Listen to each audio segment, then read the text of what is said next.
उस दिन ली गई थी, तो जो 2 आरसी बरामद हुई थी उनका हमने सत्यापन किया था और जो उसमें उपलब्ध डिटेल में जो भी हमारे पास में विवरण उपलब्ध था उसका भी हमने सत्यापन किया। तो ये पाया गया कि दोनों आरसी है ये कथित तौर पे फर्जी है। उसके बाद में पुलिस ने एक सेपरेट एफआईआर 146 नंबर 10 मई को मधुबन थाने में दर्ज की थी और जांच आरंभ की थी। उसके बाद में एक नितिन शर्मा नाम के व्यक्ति की भूमिका इसमें सामने आई थी और वो एफआईआर में भी नामजद आरोपी है। उसके बाद में टीम जम्मू भेजी गई थी और आरोपी को आज हमने गिरफ्तार किया है और उससे पूछताछ की गई है। उसमें कुछ और नाम सामने आए हैं। बताया कि जब हर बारी बारूद आता था तो उसके नशे का पैकेट भी एक साथ आता था। देखिए, इन्होंने बताया है कि एक गाड़ी में 2 व्यक्ति आते थे और हर बार वही पैकेट लेके जाते थे और पैसे इनको देख के जाते थे। वहाँ पर भी हमारी मौके पर टीम गई थी और आसपास से मैंने साक्ष्य भी कलेक्ट किए हैं। हम कोशिश कर रहे हैं कि उन व्यक्तियों का आइडेंटिफिकेशन हो सके ताकि उन पर भी कार्रवाई की जाए। करनाल में पकड़े गए 4 आतंकियों के बाद जो है कई गिरफ्तारियां हुई। पहले अगर बात करें तो फिरोजपुर से 2 की गिरफ्तारियां जो है पंजाब पुलिस द्वारा की गई थी, लेकिन अब एक चीज जो निकलकर सामने आई थी कि जो आतंकियों को जो गाड़ियां थी आतंकियों की, उनके पास से जो 2 नकली आरसी बरामद हुई थी, जो गाड़ियों की आरसी बरामद हुई थी, उसमें अंबाला के शाह के पास जो गांव पड़ता है वहां के रहने वाले नितिन शर्मा को भी जो है करनाल पुलिस ने गिरफ्तार कर लिया है। उसके ऊपर पहले भी जम्मू कश्मीर में मामले दर्ज है, पहले भी कई जगहों पर मामले दर्ज है। और अब क्या कुछ कार्रवाई आगे की जाएगी, इस बारे में बातचीत करने के लिए जो करनाल के एसपी हैं गंगाराम पुनिया, वो हमारे साथ मौजूद है। उनसे जानना चाहेंगे, सर क्या कुछ बताना चाहेंगे, क्या कुछ इस मामले में निकला है जो एक शख्स की गिरफ्तारी हुई है जो आतंकियों को फर्जी आरसी देता था? देखिए, जब गाड़ी की तलाशी उस दिन ली गई थी तो जो 2 आरसी बरामद हुई थी उनका हमने सत्यापन किया था और जो उसमें उपलब्ध डिटेल में जो भी हमारे पास में विवरण उपलब्ध था उसका भी हमने सत्यापन किया। तो ये पाया गया कि दोनों आरसी है ये कथित तौर पे फर्जी है। उसके बाद में पुलिस ने एक सेपरेट एफआईआर 146 नंबर 10 मई को मधुबन थाने में दर्ज की थी और जाँच आरंभ की थी। उसके बाद में एक नितिन शर्मा नाम के व्यक्ति की भूमिका इसमें सामने आई थी और वो एफआईआर में भी नामजद आरोपी है।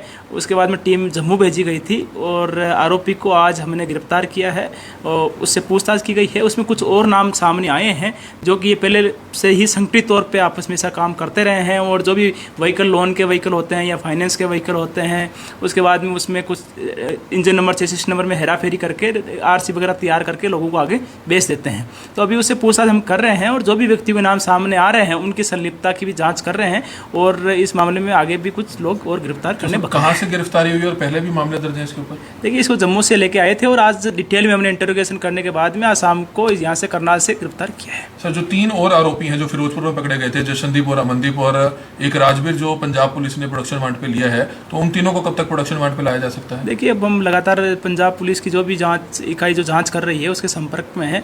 राजवीर, आकाशदीप और जसन, इन तीनों आरोपियों का प्रोडक्शन वारंट करनाल पुलिस को भी लगाना है, लेकिन अभी वो वहाँ पर पुलिस रिमांड में चल रहे हैं और जैसे ही वहाँ पर पुलिस रिमांड खत्म होगा उसके बाद में हम भी माननीय न्यायालय में यहाँ से अलग से एप्लीकेशन दायर करेंगे। पकड़े गए आतंकियों का सर 10 दिन का रिमांड लिया था, 7 दिन का रिमांड खत्म हो गया है और अब 3 दिन बाद दोबारा से उनको कोर्ट में पेश करना है। तो कुछ और खास बात निकल पाई है इस बारे में कुछ? देखिए, इसमें काफ़ी सारे बातें सामने आई है जो हम मौके पे भी जा करके या और दस्तावेजी संबंध में कलेक्ट करके जो चीज़ें उन्होंने बताई है उसका हम सत्यापन कर रहे हैं, या हमारे पास में और जो दस्तावेज या साक्ष्य उपलब्ध हुए हैं उसके आधार पर भी हम इनसे पूछताछ कर रहे हैं। तो कल हम एक बार हमारी टीम के साथ समीक्षा करेंगे कि पुलिस रिमांड हमें आगे बढ़ाना है या नहीं बढ़ाना है और उसके बाद में आगे की कार्रवाई करेंगे। नांदेड़ ले जाना बाकी है अभी, तो रिमांड आगे मिल सकता है। और देखिए, अभी क्योंकि जैसे मैंने बताया कल हम टीम के साथ के बैठ के समीक्षा करेंगे और जितने भी हमने साक्ष्य कलेक्ट किए हैं या कहीं और मौके पे ले जाने की आवश्यकता पड़ी और इस संबंध में जो लीगल एक्सपर्ट है हमारे उनसे भी हम राय लेंगे और उसके बाद में आगे का निर्णय लेंगे। सर, जो नशे के पैकेट से ये साथ लाते थे, ये पता चल पाया कि वो नशे की सप्लाई कहाँ पर होते थे? बताया कि जब हर बारी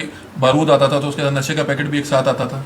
देखिए, इन्होंने बताया है कि एक गाड़ी में 2 व्यक्ति आते थे और हर बार वही पैकेट लेके जाते थे और पैसे इनको देख के जाते थे। वहाँ पर भी हमारी मौके पर टीम गई थी और आसपास से मैंने साक्ष्य भी कलेक्ट किए हैं। हम कोशिश कर रहे हैं कि उन व्यक्तियों का आइडेंटिफिकेशन हो सके ताकि उन पे भी कार्रवाई की जाए। कौन सी जगह थी सर वो जहाँ पे ये नशे के पैकेट देते थे? देखिए, जो जगह जहाँ पर भी कुछ लोकेशन इन्होंने बताई है वहाँ पर हमारी टीम गई भी है और एक लोकेशन से कुछ सीसीटीवी फुटेज भी लेके आई है, लेकिन हम उस व्हीकल को भी अभी आइडेंटिफाई करने का प्रयास कर रहे हैं कि कौन सा व्हीकल था और एक्चुअल में व्हीकल पे अगर नंबर प्लेट का हमें पता भी लग जाता है तो वो नंबर प्लेट सही भी है या फर्जी है, ये सारी चीज़ें जांच का विषय। व्यक्ति की भी कोई बात आ रही है, ट्रक ड्राइवर था कोई, उसकी भी कुछ ऐसी पुष्टि हुई है? देखिए, वो एक आरोपी के साथ में पुरानी उसकी कोई आपस में रिश्तेदारी जैसी बात सामने आई थी, वो भी हमने बुला करके पूछताछ कर ली है, लेकिन इस घटना से उसका कोई संबंध नहीं है। तो जैसा कि आपने देखा कि करनाल के एसपी गंगाराम पुनिया से बात हुई, उन्होंने साफ क्लियर कर दिया कि नितिन शर्मा को जो है गिरफ्तार कर लिया गया है। आतंकियों को फर्जी आरसी गाड़ी की जो बनाकर देता था नितिन शर्मा, जो अंबाला के शाह के पास का रहने वाला है, पहले भी उस पर जम्मू कश्मीर और पंजाब में शायद मामले दर्ज हैं और गिरफ्तार भी हो चुका है। लेकिन अब इस मामले में क्या कुछ निकलेगा ये देखने वाली बात है। गौरतलब है कि 5 तारीख को करनाल के नेशनल हाईवे पर बस्ताड़ा टोल प्लाजा के पास जो है किस तरह से पंजाब पुलिस के, पंजाब की सुरक्षा एजेंसियों के इनपुट के बाद जो है करनाल पुलिस ने उन 4 आतंकियों को जो है गिरफ्तार किया था। 4 आतंकियों के पास से जो गाड़ी बरामद हुई थी, इनोवा गाड़ी, उसमें से जो है 2 आरसी बरामद हुई थी, 2 गाड़ी की आरसी बरामद हुई थी और जांच के दौरान यह पता चला था कि वो दोनों आरसीआं जो है नकली है। और जब उस मामले में 10 तारीख को करनाल के मधुबन थाना में एक और एफआईआर दर्ज होती है और उस एफआईआर के बाद जब करनाल पुलिस इस मामले की गहनता से छानबीन करती है तो पता चलता है कि अंबाला का रहने वाला नितिन शर्मा, जो इस मामले में जो कसूरवार था, उसके खिलाफ जो है कार्रवाई कर ली गई, मामला दर्ज कर दिया गया था और अब उसको जो है गिरफ्तार भी कर लिया गया। अब उसको कोर्ट में पेश करके रिमांड में लिया जाएगा ताकि पता लगाया जाएगा कि आखिरकार आतंकियों से इसके तार कैसे जुड़े हुए थे, किसने इसको जो है आतंकियों से मिलवाया था। यह भी अपने में कई बड़ी बात होगी। और सबसे बड़ी बात है कि आतंकियों के पास जो गाड़ियां होती हैं, फर्जी आरसी बनाई जाती है ताकि कहीं भी वह पुलिस की पकड़ में ना आए। लेकिन जिस तरह से करनाल में 4 आतंकी पकड़े गए थे, क्योंकि रूटीन में अमूमन देखा जाता है कि हाईवे पर अगर चेकिंग होती है तो आरसी लोग वो देखते हैं, लेकिन इतनी गहनता से छानबीन तभी हुई थी क्योंकि जब ये करनाल में पकड़े गए थे और इनके पास से करीबन 7.5 किलो जो बारूद था और अवैध पिस्तौल और कई जिंदा कारतूस बरामद हुए थे। उसके बाद जब पुलिस ने इस मामले की गहनता से छानबीन शुरू की तो पहले पंजाब पुलिस ने फिरोजपुर साइड से 2 और लोगों को पकड़ा जिनके खेतों में आरडीएक्स उतारा गया था, जिनका नाम जशनदीप और अमनदीप बताया गया था। और उसके बाद एक और शख्स को जो है जेल से पंजाब पुलिस ने प्रोडक्शन वारंट पर लिया है, जिसका नाम राजवीर बताया जा रहा है। और अब करनाल पुलिस उन तीनों को भी जो है पंजाब का, जब पुलिस का रिमांड खत्म हो जाएगा तो उसके बाद करनाल पुलिस भी उन तीनों को प्रोडक्शन वारंट पर लेकर आएगी। ये कहना है करनाल के एसपी गंगाराम पुनिया का। तो हमारी आप सभी से अपील रहेगी कि जो भी लोग इस वीडियो को देखें, इस वीडियो को ज्यादा से ज्यादा जरूर शेयर कीजिएगा। कमल मिड्ढा, करनाल ब्रेकिंग न्यूज, करनाल।